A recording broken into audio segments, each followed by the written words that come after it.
Hello, everyone, and thank you for joining us. If you're new here, welcome. If you've been with us before, welcome back. We are the Fifth Meeple, a podcast where five diverse friends offer our takes on the latest and hottest games to hit our table.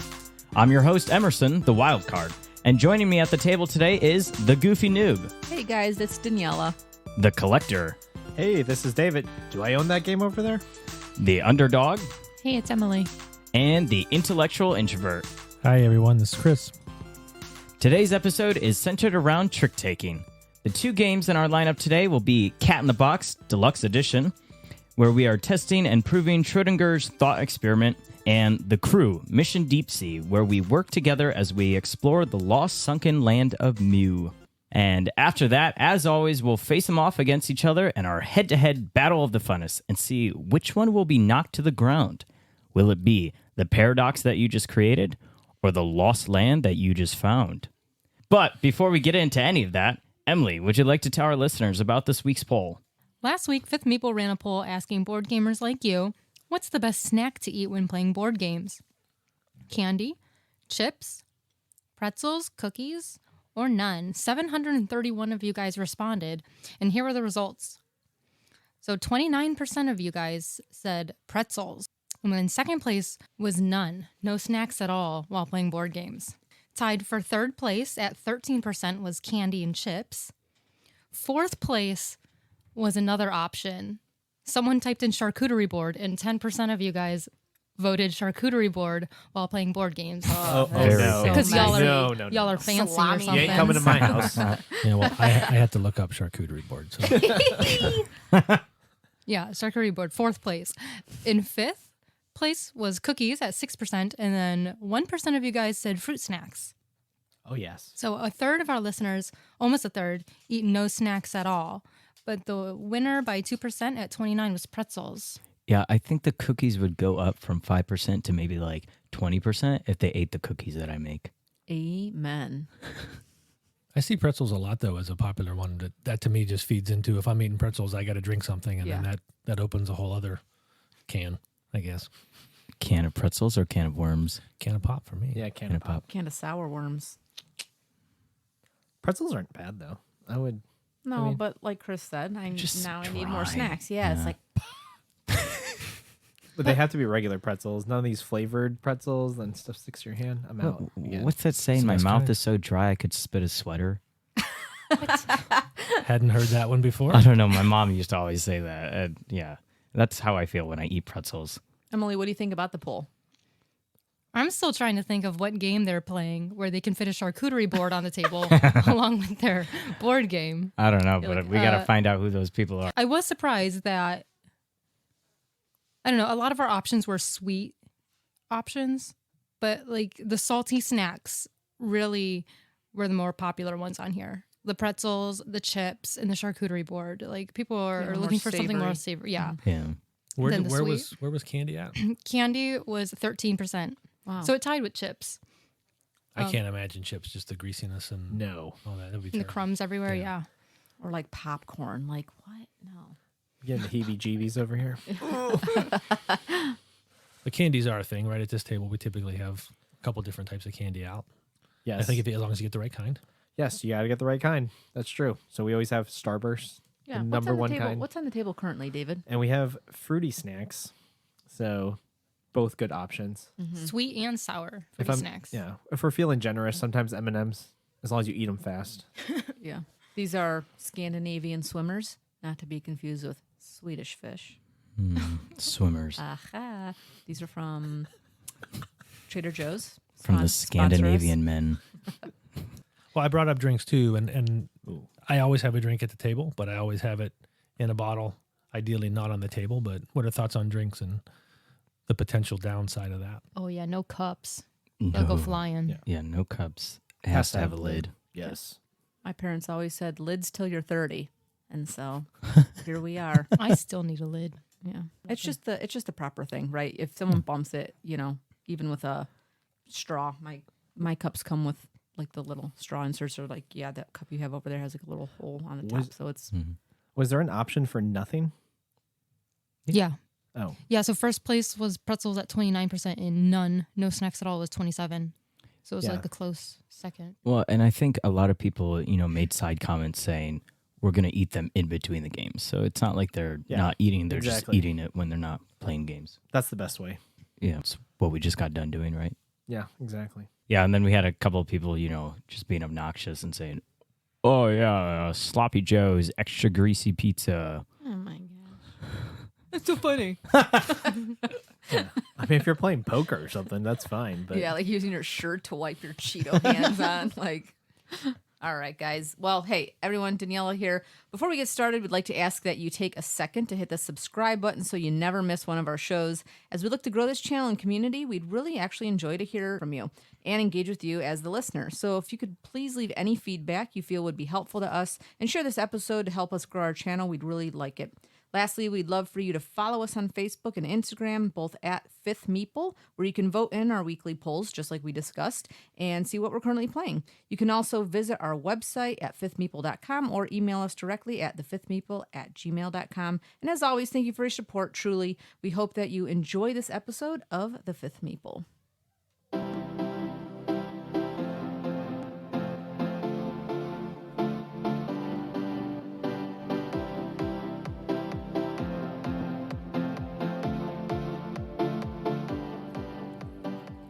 At its core, Cat in the Box plays like any other trick-taking card game. A player plays a card and everyone else must follow suit if they can. If they can't, they can play a card of a different suit, including a trump card. The player who played the highest card of the suit led, or the highest trump if one was played, wins the trick. But in Cat in the Box, we have to think outside of the box, because none of the cards actually has a suit until it's played. The deck is made up of a series of cards numbered 1 through 9, all simply black and white. When you play a card, you decide at that point what suit it is, and from that point forward, no one else can play that same combination. The suits are colors, red, green, blue, and yellow, so if you play a 4 and decide it's blue, no one else can play a 4 and call it blue for the rest of the hand.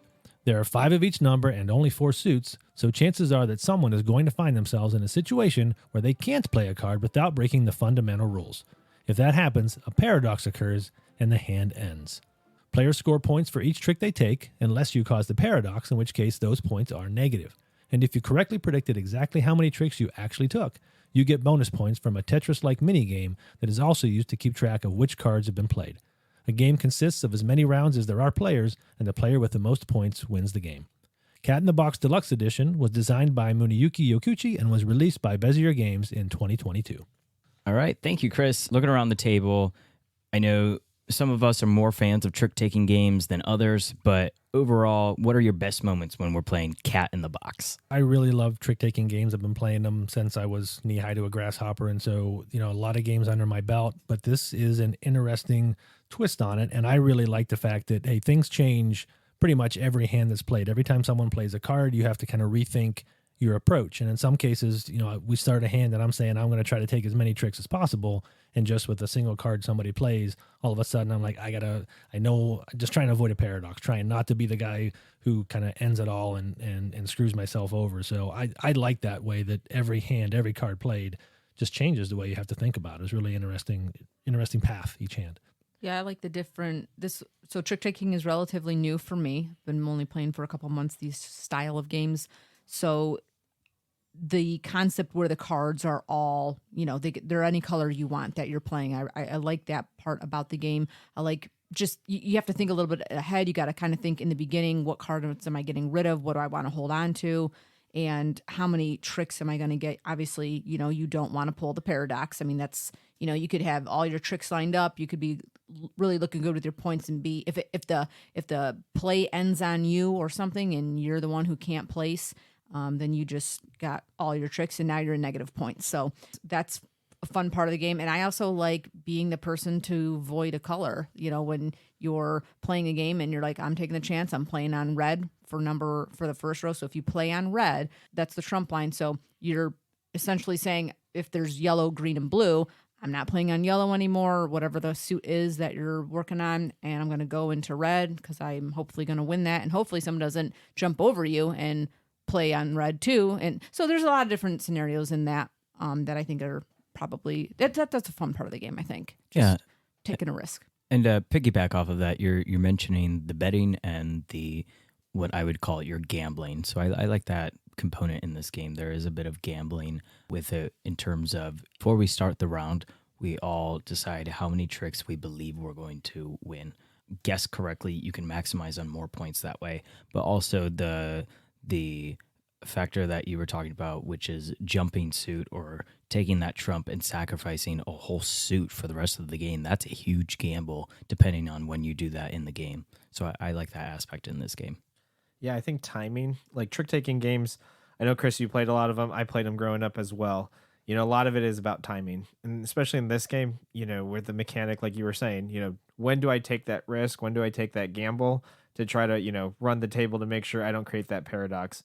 And, you know, you have to kind of get that timing right. I think the more you play trick-taking games, you'll kind of find that rhythm and find that timing. But especially in a game where all the cards can be anything you want, any color you want, you know, the timing, I think, in this game compared to other trick-taking games is even greater just for the fact that in most trick-taking games, you know, you have a suit and that's what it's always going to be. So you don't necessarily always have to time things the right way because you know you have to play those cards eventually. But in this game, because there are no suits, you just have numbers in front of you. That timing of when you want that to be that color definitely plays through for sure. And the fact that there's 4 suits, there's 5 of each color, I think it does a couple of things.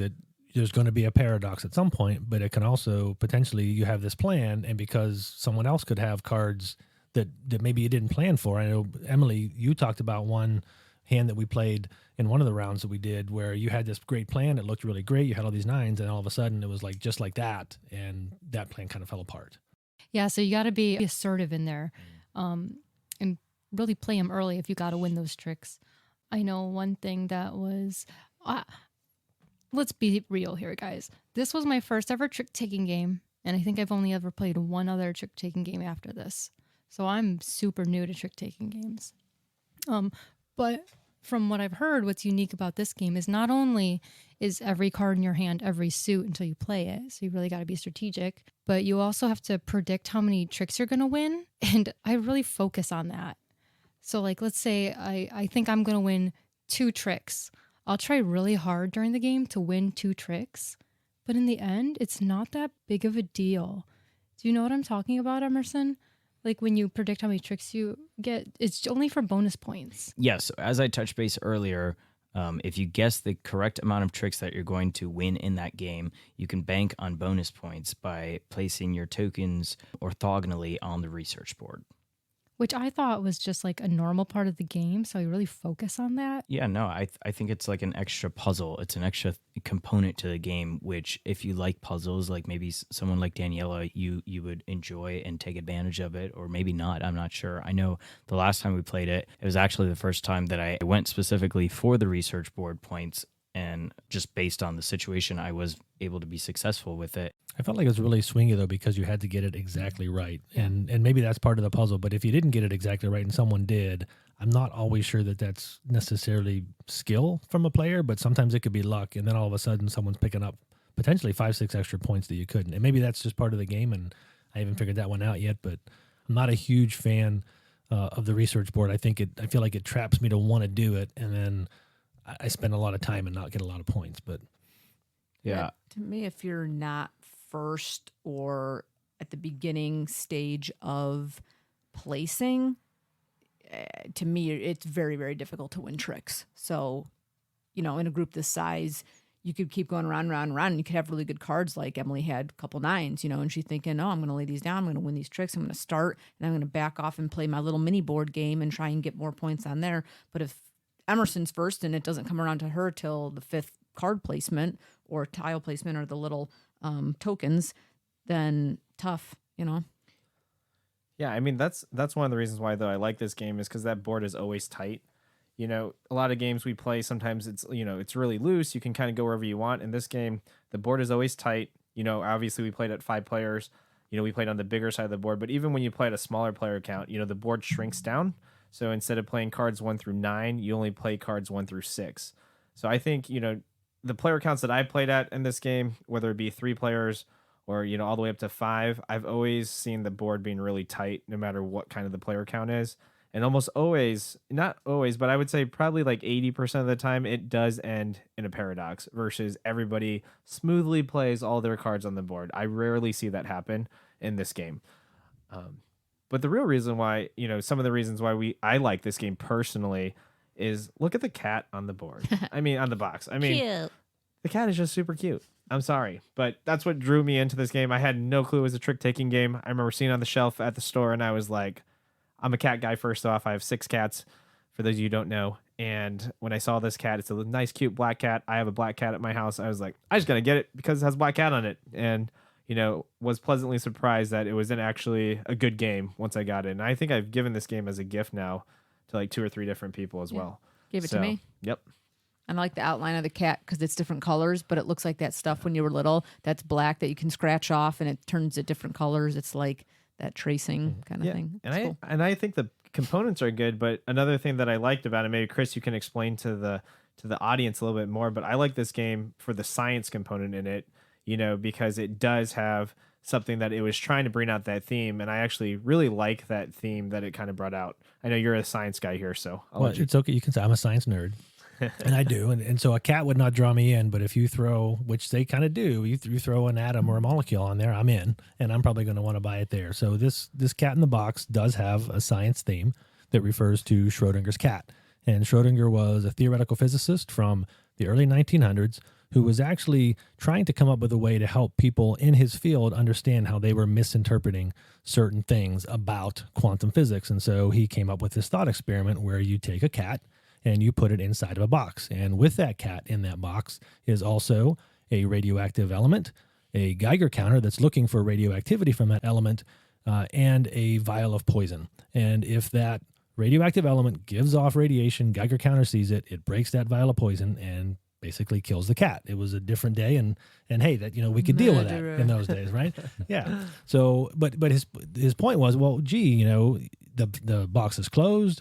You don't know if there's been radiation there. The cat could be dead. The cat could be alive. You don't know. No one's observed it. And therefore, since you can't prove it either way, you can claim that it's both alive and dead, which can't be the case. That's a paradox. And that's a tie into the game. Now, it's easy to see when he explains it that way that, well, the cat can't both be alive and dead.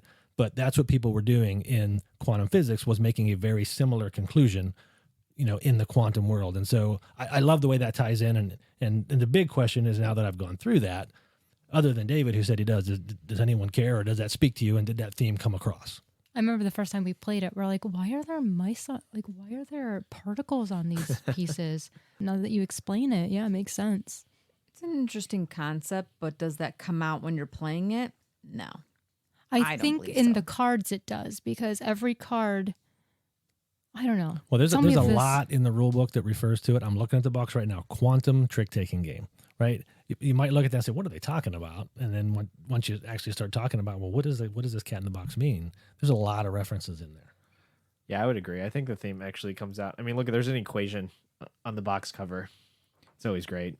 I like math. I'm Chinese, be so pi. math is my thing. Yeah, but what Emily was trying to hint at is the whole, the cards play into, you don't know what it is until you play it. You don't know if the cat is alive or dead until you open the box. Yes, thank you. Yeah. Fine. Don't worry, Chris is teaching a science class after this game. So Excellent. So it seems like we have a lot of great things to say about this game, but I got to ask, did anybody have any frustrations while we were playing this game? I know for me personally, I don't think I've ever had a frustration with this game. Every single time we play it, it's a quick and easy game. It's fun. I don't always win, but I still have fun when I play it. I think because it is with any trick-taking game, but there's some math to it. There's some probability, and I love games with probability components in it. I enjoy this game. I have no frustrations, but did anybody else have any frustrations? At the beginning of the game, you try to predict how many tricks you're going to take. So you do that. So you're kind of focusing on that. I was also really focusing too much on placing my tokens orthogonally.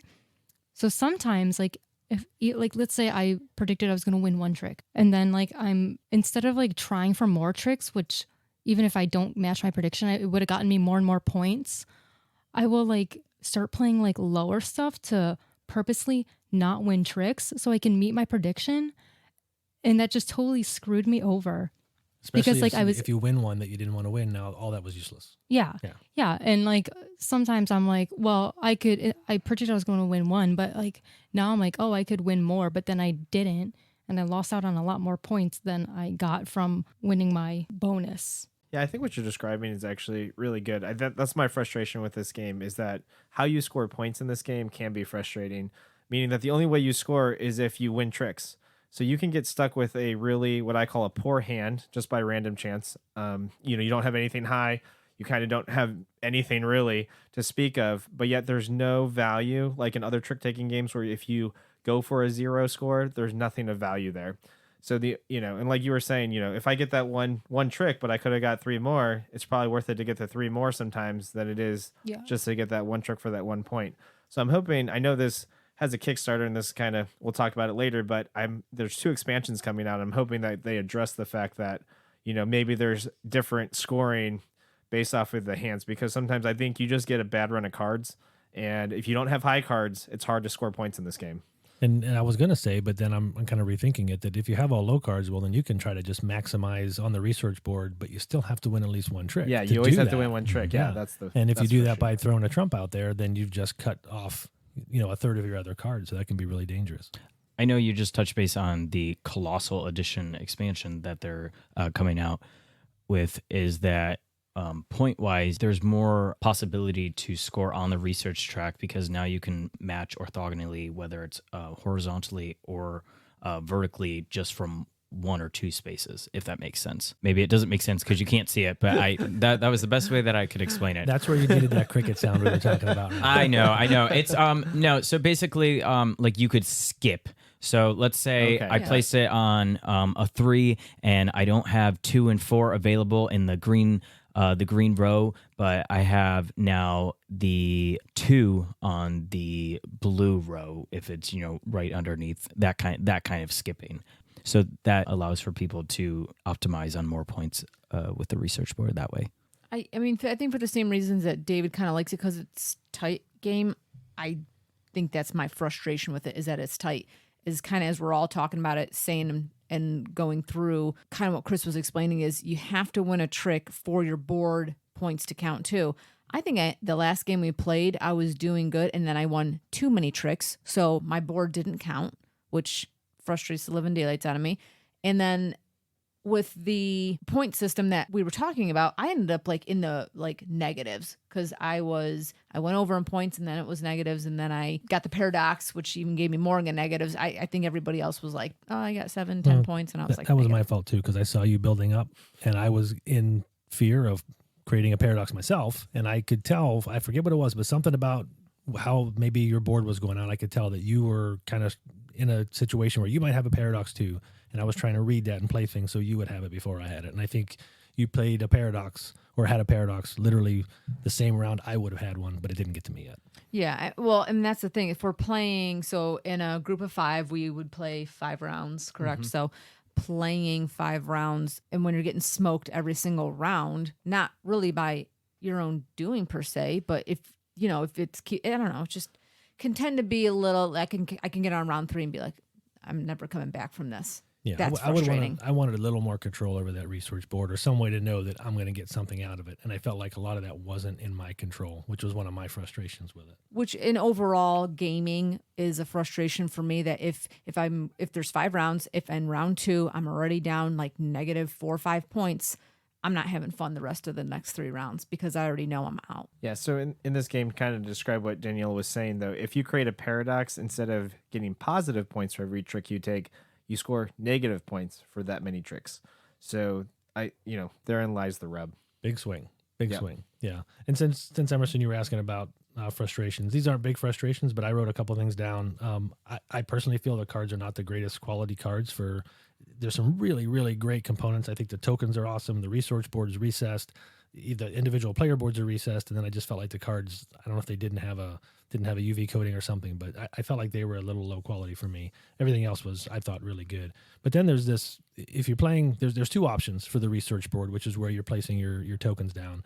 There's research cards that have a white side and a purple side, is what they call it. And what that does is it either lines all the numbers up on that board, or it kind of skews them. And for some reason, for a 5-player game, they tell you have to use that skewed version of the board. And that just seemed odd to me that you couldn't. And I think we probably all agreed that, I'd just kind of rather play at least have the option of the white one. I don't understand why you don't have the option to play the white one when you're 5-player. I don't understand that at all. Yeah, it makes no sense to me. So I know I was just talking about the expansion and how they have like that tie up and to the side for you to use the research board.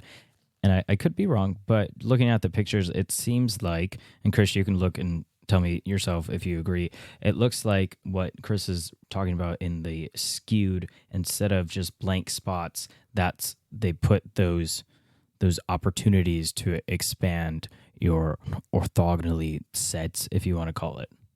So, I haven't looked at the rules, but it looks like, there's a little more options for connections, which maybe helps solve some of that. Because I find myself, if I concentrate too much on that it's a lost cause. Yeah, and then I don't know if this is on the flip side or another variation, but they also then have spaces with 2 numbers. So instead of it just being a 5 or a 6, it can be 5 and 6, 1 and 2, so forth and so on. So that, I think, would change the game a whole lot. Yeah. And I would say that's another frustration too. I played this game quite a bit. I mean, when it first came out, I would say I was getting this game out a lot to the table. And I think after a lot of plays that I have on this game, I probably have 25, 30 plays on this game, that it tends to be, I think the puzzle starts becoming a little samey a little bit. And so that'd be my only downfall, is that, once you play this game enough, you kind of, fall into a pattern that I think the decision-making space isn't as great. But my last frustration with this game, because I play it so much, is that the box itself, when you put away those small tokens, oh my goodness, get a better insert. Like, it's just so frustrating trying to put these tokens, these player tokens, back into this little tray that they have. And I have really, big fingers, and I cannot, for the life of me, put these small tokens in this tray. I know I'm sounding like I work for busier games, but the expansion with the new Colossal, they have separate trays for each token. So it must have been a common complaint enough for them to have different inserts and different setup like that. Yeah. Give me a bag. Yeah. Well, like Chris was saying, I mean, you have so many good components like recess boards and all these, like the tokens themselves are awesome looking. And then just to mess up on, a couple things, just, ooh. All right. For those of you that maybe don't want the Colossal edition, or maybe you do, but we're talking about the deluxe edition, Cat in the Box. David, do you mind telling our listeners how much they can? Yeah. So right now you can buy this game on Amazon for about $28. I think our local board game store up the street sells it for about $25. And then I would say anywhere on eBay, it's holding its value around $20-$25. I would say personally, though, this game's probably a $20 game. If I sell it $19.99, I think that's the prices I've paid when I give it as gifts. I think that just fits kind of where I'm looking for. But I do like the small box factor on it. And, it says it plays in 30 minutes, and it does play in 30 minutes. So every time we played it, I think we're right around 27, 28 minutes. Yeah, and from a collector's perspective, do you feel like this is something that you should invest in? Oh, no, game that you would invest in? I mean, it's holding its value, which is great in the secondary market right now. But the fact is, I mean, it's so mainstream, you can go buy this game almost anywhere. I know the Colossal Cat, since we've been talking about it, it's on Kickstarter right now. If you really want that edition, it starts at $59. And if you want that big giant cat plushie, you can spend $99 and get the whole thing, which I think is a little crazy. But hey, that plushie does seem nice. I'll knit you one. I don't knit, but it'll be something nice. It is at that price, though. I mean, some of the games that we're going to talk about as we go on are, hey, you got to really be in the hobby. But this is a price where it's a really good giftable game for someone that either likes science, likes trick-taking games, or both. So, and I think that's why I played it so much to begin with, is because like you could throw it in. I mean, it's such a small box. You just throw it into where you're going. And when I wanted to go play games and at different play groups, it was just like, I'm just going to take this one little game with me. Listen, I took this on vacation and trying to teach this to some people who have never played trick-taking games was like brain surgery. But, I'm not sure we ever got through it. But, yeah, we have a Frankenstein somewhere walking around. Probably not the best intro to trick-taking games, this one. No, it was not. No, but it was perfect for you to pack up, just like how David said. Yeah. So that's cool. That's a nice option to always have. Because my family, we like taking games on vacations or trips or wherever you're going, just to have something else to do. Nice. All right. So you guys have heard our thoughts. You guys have heard the price. we're going to go ahead and do our thumbs up or thumbs down. If we go ahead and give this game Cat in the Box a thumbs up, we do believe that this game plays well at 5. But if we don't think this game plays well at 5, we're going to go ahead and give it a thumbs down. Emily, I'm going to go ahead and start with you. What are you doing? I'll give it a thumbs up at 5. I mean, the player board expands and has more room on it when you play at 5, so it has the scalability, so I don't really see an issue with it. For me, this is a thumbs up at 5 players. I don't see any time difference, which to me, that's the biggest thing when I look at a 5-player game. Is the game taking way longer than if I play at other player counts? And if it does take longer, am I getting the value out of it? And for me, it takes about the same amount of time, no matter how you stack it. Played it at 3, played it at 4, played it at 5. And so for that reason, I do give it a thumbs up at 5 players. I think for me, I'm going to give this a thumbs down at 5 players. It's too tight. I'd rather play with 4.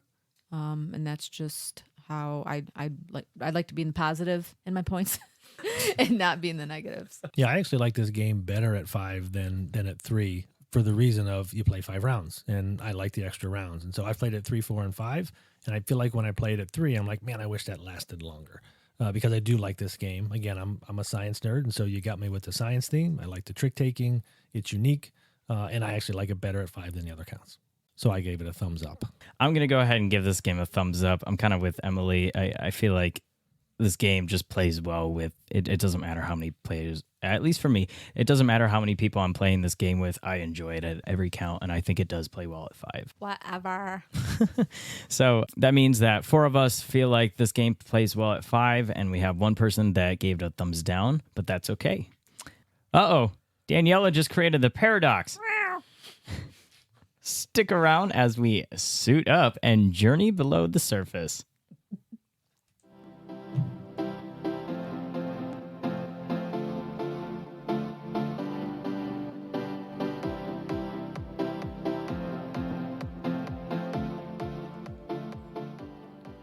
The Crew Mission Deep Sea is a cooperative trick-taking card game. And yes, you heard that right, a cooperative trick-taking card game. The theme is that the players are all members of a nautical crew working together to complete a series of missions, searching the abyss for the lost continent of Mu. The main deck consists of 4 colored suits numbered 1 through 9, plus 4 submarine cards that serve as trump cards. There's also a secondary deck of 96 task cards that call out specific challenges for a given hand. This version of the Crew includes 32 different missions, increasing in difficulty, that challenge the players to accomplish a series of tasks with extreme limits on communication, and sometimes with a time limit to boot, or Das Boot in this case. Before each hand starts, players draw a number of task cards based on the difficulty of the mission, dole them out amongst the crew, and start the hand. If a mission takes you too far under the water and you fail, no worries, just reshuffle and try again, repeating that as many times as required until the mission is successful. Complete as many missions as you want, then head back to shore and pick it up next time wherever you left off. The Crew Mission Deep Sea was designed by Thomas Singh and was released by Cosmos in 2021. Thank you, Chris. As you mentioned, this is a trick-taking game, but it's co-op. So I know, David, you've said before when you first heard this game, it was just, you were taken aback. So what were your thoughts when you heard about this game? Yeah, so when this game first came out, I think it's 2019. It was Quest for Planet 9 was the original one. And I remember because I was going over to somebody's house and they were like, come over, we're going to play this trick-taking game. And I was like, oh, yeah, I like trick-taking games. And then they're like, and it's a co-op. And I was like, what? Co-op? So I went over because I was curious. And, to me, it just kind of blew my mind that at the time, what trick-taking was back in 2019 and what it is today, there's been a lot of innovation in that space. But at the time, I remember playing it and being like, holy crap, I did not know you could do this with a trick-taking thing and turn it on its head and make it a co-op. I mean, I remember leaving that play session and just kind of being in awe of what I just played. So it was pretty cool, to say the least. As far as trick-taking goes, too, for me being new, I like the co-op variety of a little bit of additional help. But you can't talk in this one. So I was going to say that's an added dynamic. Yeah. But I for what David was saying, like Cat in the Box is single, your island on your own. The co-op is an interesting take. That's interesting that you say that, though, as you just stated that you're newer to trick-taking games and you appreciated the co-op, because I feel like Emily, you've mentioned while we play this game your thoughts on being a newer person with trick taking and it being a co-op. Oh yeah, because I'm like, I think it's obvious when you're a newer trick taker. Like people you play with can tell. Like when we played online, that one person just up and left the game, and I'm like, it's because of me. It's because of me, isn't it? Did I do something? Which is a shame. I mean, part of a co-op is you're all working together, and the nice thing about this game is if you fail, to me you have to be open to hey, we might fail. No, we And didn't then- even fail. They just up and left. Well, then that's ridiculous. But so to me, it's just hey, you fail, you talk about it, and I think the co-op version, again, I'm coming in as a more experienced trick taker, but that. Does that help you learn Yeah. when we talk about it afterwards and say, well, here's what maybe you could have done there, and then we try it again and see how it works? Yeah, it was a lot of fun when we were talking while playing it. Because like I read the goal card and I'm like, okay, Chris has to win that trick, but I really don't understand how we're going to make that happen. So it was cool. It was fun to kind of talk through it and like, okay, we have a game plan. Oh, go team. But the whole not talking thing gives me a little bit of anxiety when I play this as a newer trick taker. I think as a newer person to trick taking, you hear that this is trick taking, but then you also hear that it's co-op and it's nonverbal. And, like Emily said, the pressure is kind of on you to make sure that you don't mess it up for the team. But I think by playing the crew, both Quest for Planet 9 and Mission Deep Sea, I have gained more knowledge on trick taking games than any knowledge that I've gained just playing Hearts Online or Cat in the Box or any other trick-taking game online, because to me, it seems like kind of like math problems or like homework back in school. Because the way that this game... No wonder me and Chris like trick takers so much. I used to do math for fun. I literally used to do math for fun.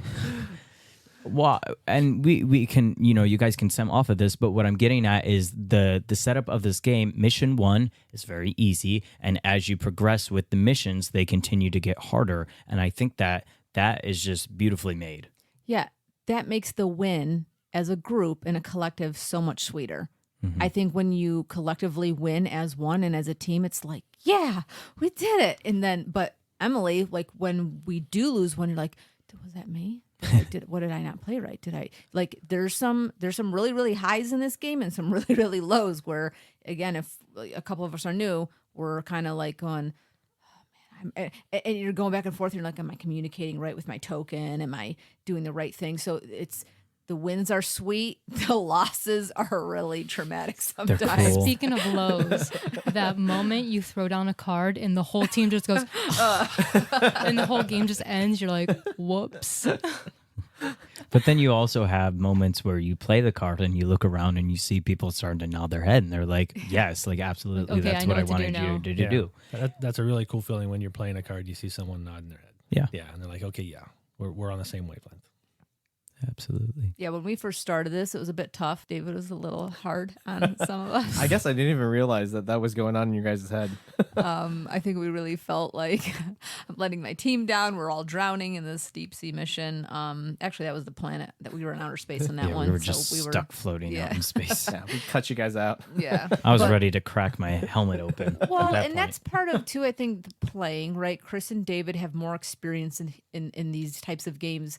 They are, they're trying to follow the rules, right? They're trying not to talk. They're trying not to do the things that we're not supposed to be doing. But we're really like, and a couple of us, I said, we need to play a little couple open hands here, right? We need to talk about it. We need to understand the dynamics. What does this really look like? What does this mean as we're laying down cards? But that dynamic can get a little bit of, I don't want to talk about my frustrations right now, but like if you're not playing with the right people, it's hard. But I think we're all here because we want to get better and we want to do these missions and these quests. So that's the fun part in trying to. I think the group is key to this game big time, to where if you've got experienced trick takers and not, and the experienced trick takers are getting frustrated with you or making you feel that way, I can see where that wouldn't be fun at all.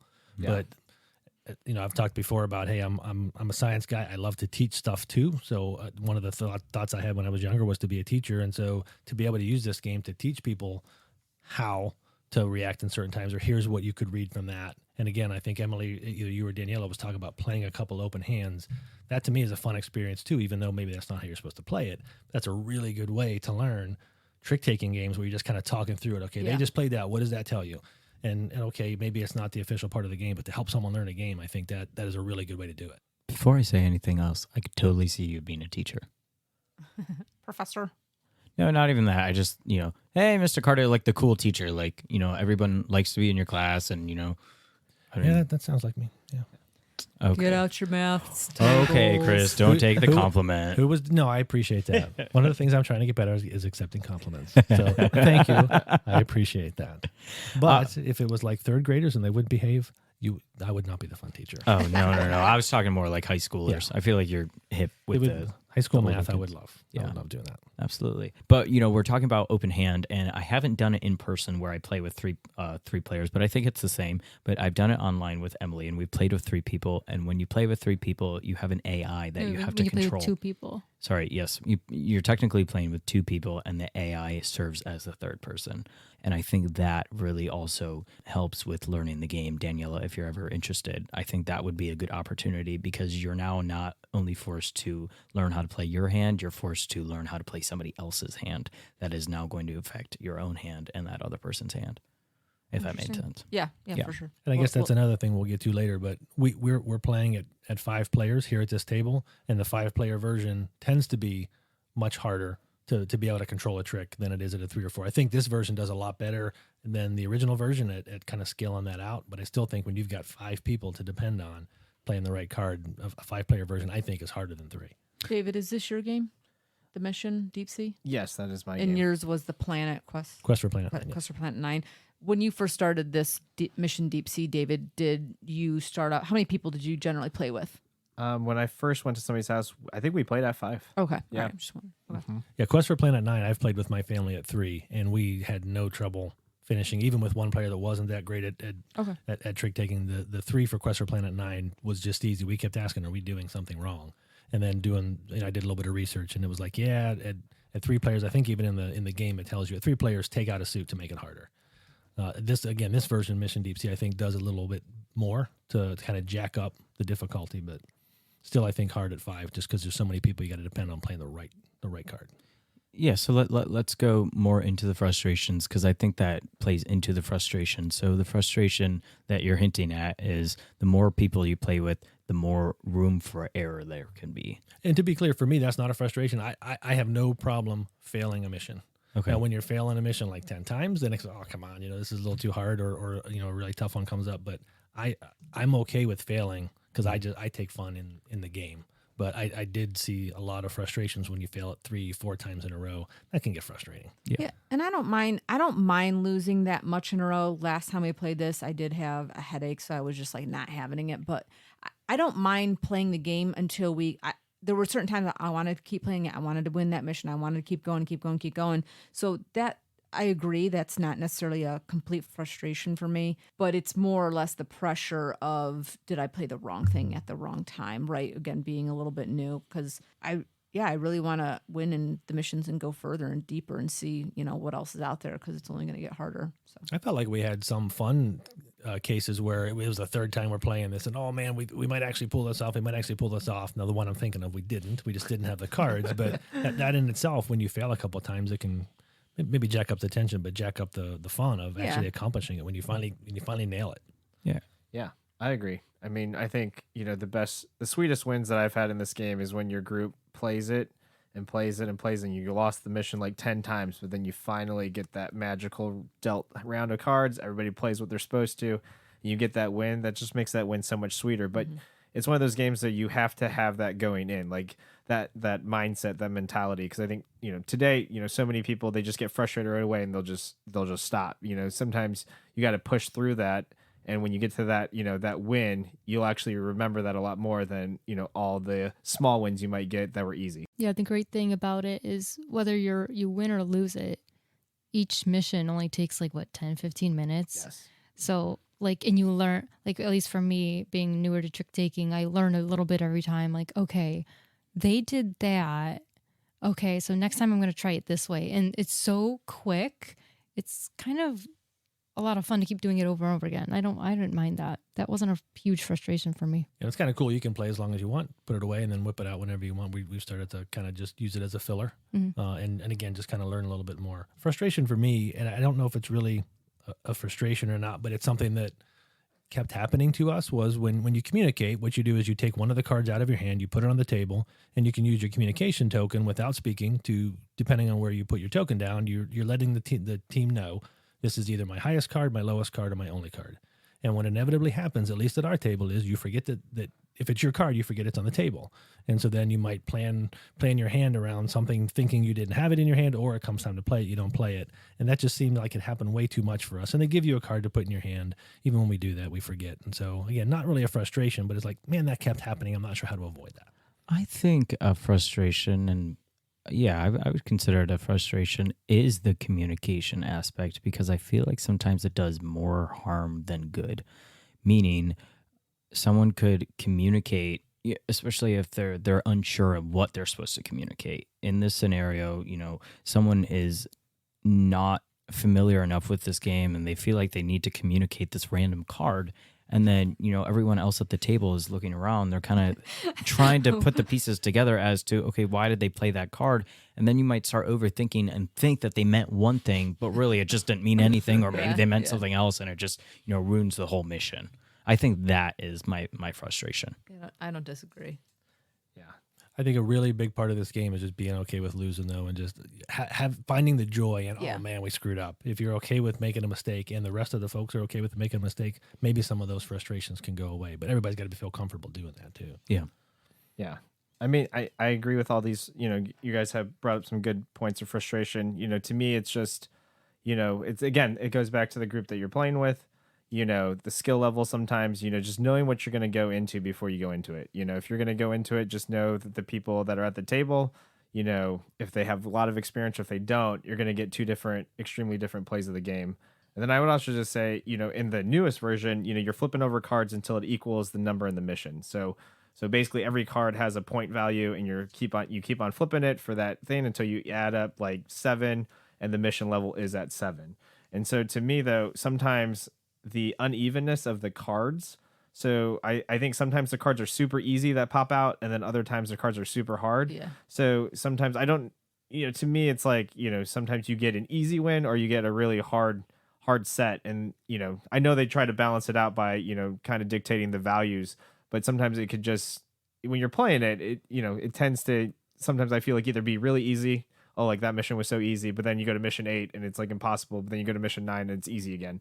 So, it doesn't always scale up straight, if that makes sense. You just get more of them. Like if you get like either a couple easy or maybe just like one or two hard. Like for example, like an easy one, just in case someone hasn't played this before, like an easy one would probably, okay, this person has to win the blue 7. But then like a harder one, would you agree, was you have to win a trick with a 3. Mm-hmm. Yeah. Stuff like that.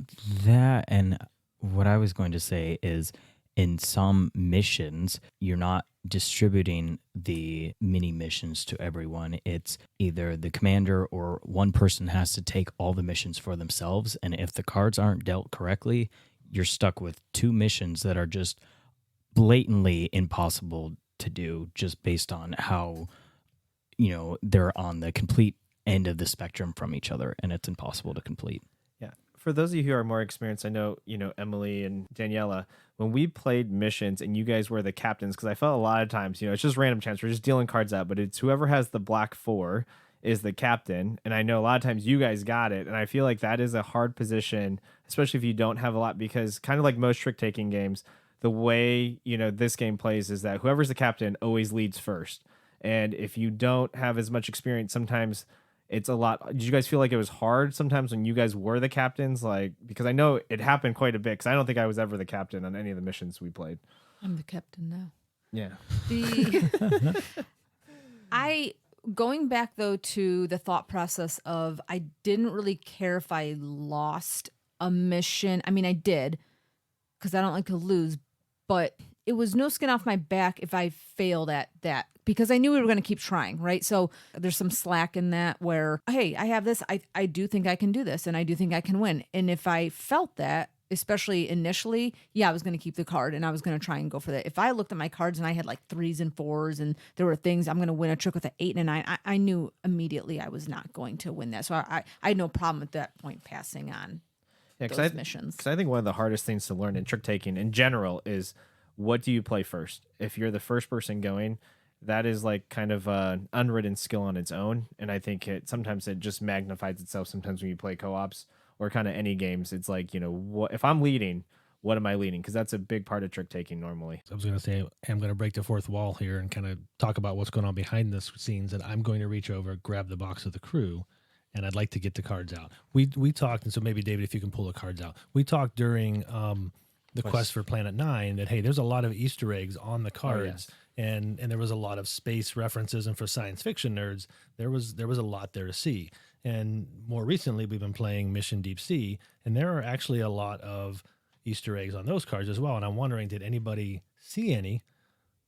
Pick those up as you went. So okay, you looked them up to see what they were. So these were a little harder, I think. And I was surprised at how new some of the references were, like Moana and stuff. Oh, really? Yeah, so there's That's a cool. Moana reference. There's, I think, a SpongeBob Finding reference in Nemo, there. Where SpongeBob, Free Willy, Titanic Oh, nice. on the 7. This was Flounder and Sebastian on 8 with the Starbucks card.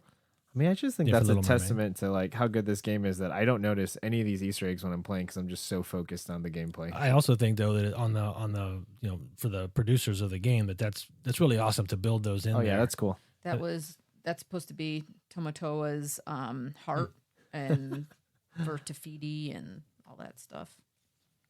Yeah, so I thought that was an interesting little piece that they did on both of their games. Oh yeah. To kind of build that in there. And I think this, I'm Like showing Aquatic. the card that takes the place. I believe this is supposed to be Mu. So, which is, I guess, another name for Atlantis, which I didn't know, but I guess Yeah. that's what And that's then supposed 5 to be. is like Aquaman or Poseidon. I was going to say, Emily realized that number 1, it says sing. Which is the on there. designer. Thomas Singh No, I thought designed this. So, and he put his name in the Quest for Planet 9 as well. There was an astronaut who had Singh as his name. So I'm guessing that's what that's referring to. So Yeah. anyway, just some neat little Easter eggs that are built in there that I think just are a testament to the publishers or the designers to put those in there. Well, and then so I know we talked about the Easter eggs in Quest for Planet 9, that if you put them all in a row, 1 through 9, it creates an ongoing picture. Does it do the same thing with this? Yes. Very cool. For those of you that are interested in getting your hands on this game, whether it's the Crew Mission Deep Sea or the Crew Quest for Planet 9, and you're interested to know how much it costs, David will be more than happy to let you know. Yeah, so lucky for you that the Quest for Planet 9 and Mission Deep Sea are both going on Amazon for $14.95 right now. So same price. I would say if you're going to pick it up used, I'm seeing used prices ranging anywhere between $7 and $8. If you work out a really good deal with somebody, maybe you could get it for $5, especially the older version, Quest for Planet 9. But I would say for $14.95, I think you're getting a really good value for the amount of time that you're getting out of the game. So I would happily pay that price, just to play it with people and to give it as a gift. I think that is a great price for what you're getting out of this box. Yeah, and kudos to Cosmos for doing that. It's a well-known game. They could charge more They for could what charge this more. is, and they're not. And to me, that's great for them to make this game available for that. I think it's a great price. And I went home, I played this with my family a couple of weeks ago. Hopefully they don't listen to this beforehand, but I'm going to get this for them. They enjoyed it, and I think it's just such an easy game to gift to someone because of that price if they're trick takers. Okay, everybody, you've heard our thoughts and you've heard the price of the game. Now you're going to hear if we think that the game plays well at 5 players or not. We're going to go ahead and give the game a thumbs up if we think this game plays well at a 5-player count. But if we don't think this plays well at 5, we're going to give it a thumbs down. Chris, what do you think about this game? Yeah, I like this game a lot. Again, I think maybe a little harder at 5, but I like that. I would love to play this at any player count, and certainly at a 5-player count. I enjoy it a lot. I give it a thumbs up. Yeah, I agree. I'm going to give this a thumbs up. I want to do better at trick-taking games. And again, I do like that this is co-op. I like the working together aspect of it a little bit more. David's wife and I had played a co-op game before that I really liked. So that's kind of like a little bit more in my wheelhouse as well. So it's a style of game that I've been enjoying playing. Yeah, so for me, this is a really hard one for me. I do like playing it at 5, but I do like playing with more experienced trick takers, so I do have to send a qualifier. So for me on this particular game, unfortunately, I'm going to have to give it a thumbs down. I just think sometimes the difficulty level is, it's just too much sometimes when the skill set of everybody is too extreme, I guess. for me, I'm going to give it a thumbs down at 5. For me, it was a little advanced trying to think about what every single person was doing in a round. So for me, I'm going to give it a thumbs down. Oh boy, right now we have 2 thumbs up and 2 thumbs down. And honestly, I'm just kind of stuck in the middle. I don't really know. I wish there was an option to say that I don't really have a preference.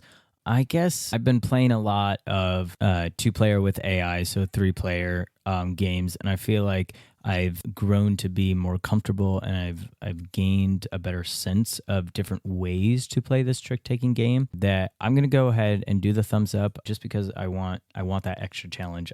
So that means that 3 of us gave this game a thumbs up and 2 of us gave it a thumbs down. We're going to go ahead and take a short break, but stick around because when we come back, we'll be putting our 2 games head-to-head in our Battle of the Funnest.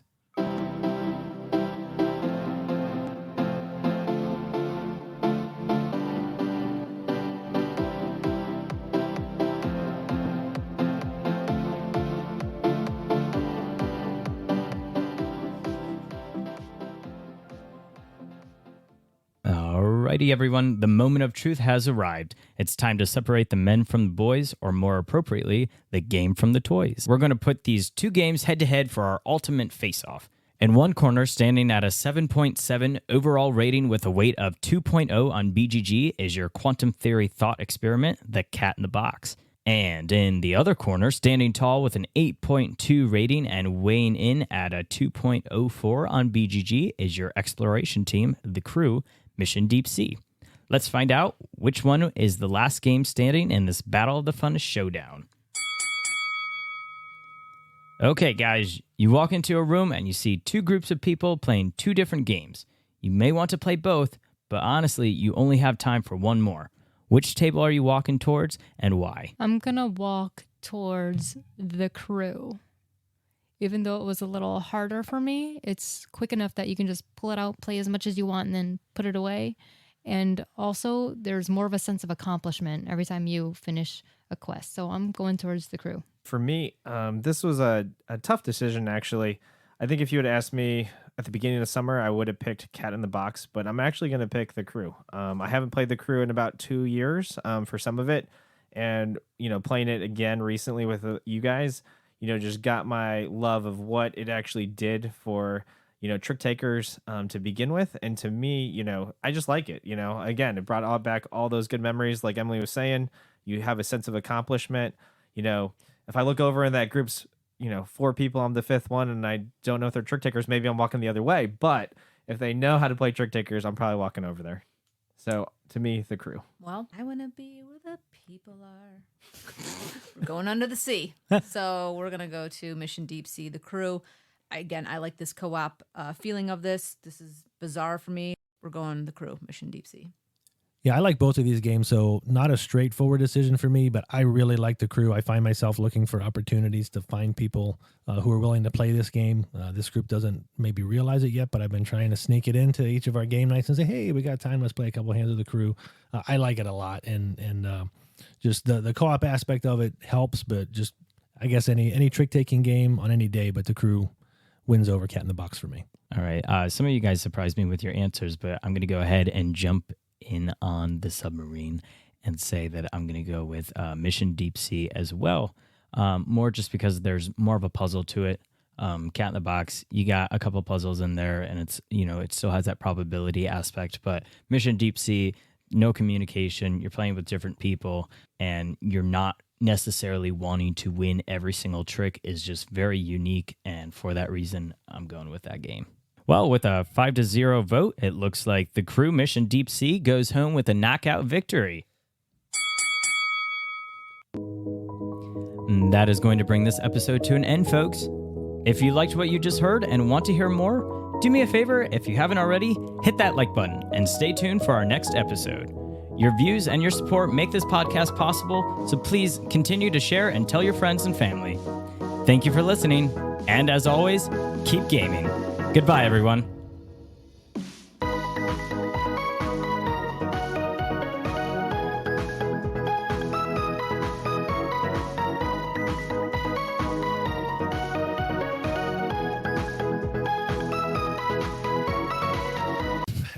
Dog. Everybody good? You're on. Okay, I'm Oh, ready. gosh. I'm good. love that we're recording right now. Oh, we're recording right now. Mm-hmm. Oh, Okay. you do. Act accordingly. That's what she said. Crap. I kill dolphins. Cut that out. I'm not sure what just happened. Berrigan. Just say coochie. Coochie coochie. Yeah, follow that one. Okay. What's that? That's what happens when you eat pizza. Before Daniela, are you having another brain fart? Yeah. We all were. That was a collective fart. This up at the wrong part of the podcast, so you can cut my earlier comments out because I was talking about Daniela just created the paradox. You're loud. The cat is dead. again. I Crop just out one I more want to Where's hear the another underworld? cat. We got at least two more to hear just from. go back to the original one, crop out I just did. to the underworld, and just put in your voice going instead of under, just water. Instead, Yeah, that'll instead of sound world. great. Instead of world. gonna sound. Listen to you, Chris. Are you even in this, Chris? Who's Chris, guys? Who are you talking to, Emerson? Let's boot 3 more times. Okay. Okay. Not now. Just I'm gonna mix it up throughout the episode. Okay. You're gonna have to edit it out. Good thing I know Spanish. I think it's German. Yeah. German. Das Boot. It's a 9. German. DOS is too, right? a German Oh, U-boat. it's DOS. The boat. Das Boot. Look it up. Das Boot. Look it up. U571. Let's go. What? That's a submarine too. U571. Okay. The Hunt for the Red October. Oh, I've Pretty got good. one. The Titan. Do you want us just to jump in with pros instead of like you Is this hosting it, on? or do you want to? Are you? Very cool. We've now lost Emerson as he Sorry. looks through every single. I didn't get to see everything that she pointed out, but that's okay. I'll send you I took a screenshot of Oh, thank what you so everyone- much. sending now. I don't know why that's so hard for me to say. Okay. There's 2 cat games that we had up against and talked about today, and none of them gave me cat scratch fever. So That's a knockout. There's a knockout. Yeah. Well, it looks like the crew, Mission Deep Sea, wins with a knockout and goes home with a victory. So did we say 5-0 there? No, we did not. I thought a knockout is 5-0, no? No, it's Oh, my goodness. Yeah. just say yeah. It's, 5-0 it's a knockout. score. Oh, with the 5-0 vote, looks like we've got a knockout. Oh, Yeah, exactly. Okay. All right. I almost choked.